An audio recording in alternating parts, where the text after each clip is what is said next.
New mailbox, $20. New car, $10K. Finally a place to post this story. My best friend and I are both sons of police officers. His dad was a highway patrolman and mine was a deputy sheriff and detective. They are both retired now and living comfortably. This story happened shortly after we both graduated high school about 15 years ago. My buddy and I grew up in a rural area and for the most part was very quiet and we rarely had any problems. That changed when one weekend morning my friend's family discovered their mailbox smashed and scattered along the road in front of their house. They chalked it up to a hit and run, gathered up the mail, bought and posted a new mailbox and went on with life. The next weekend, it happened again. Flashback a few months before my buddy's dad retired. He decided he didn't want to quit working so he went down to the local trade college and became certified as a welder. After the second time their mailbox was destroyed my buddy called me over to his house and we all went to work.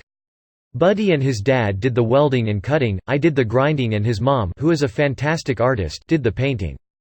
Throw in 2 bags of cement, 7 feet of steel pipe, and the necessary rebar and you can probably guess where this is going.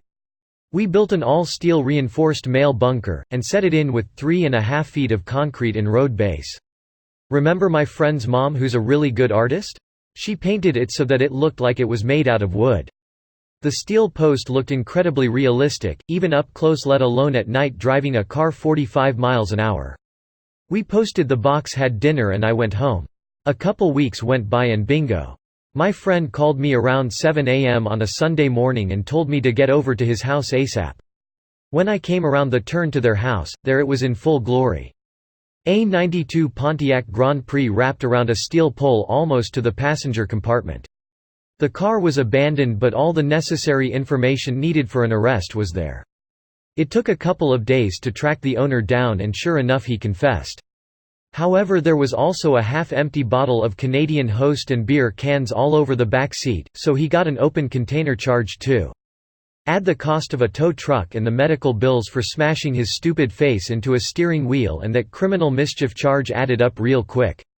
I later found out my friend's little brother stole the guy's CD book too. Realizing the mailbunker could get someone hurt, we repainted it after fixing it to something more conspicuous. Edit. Time to add some context. Look, we know what we did could be potentially dangerous to others, we're not idiots. However, when we placed the new box and pole it was well within my friend's property line, and off the road. Their family owns a farm and has the acreage to spare. My friend's dad cleared off a large area with his tractor, packed the ground down and added a layer of road base. He made it large enough that the postal worker could park and be completely off the road to access the mailbox.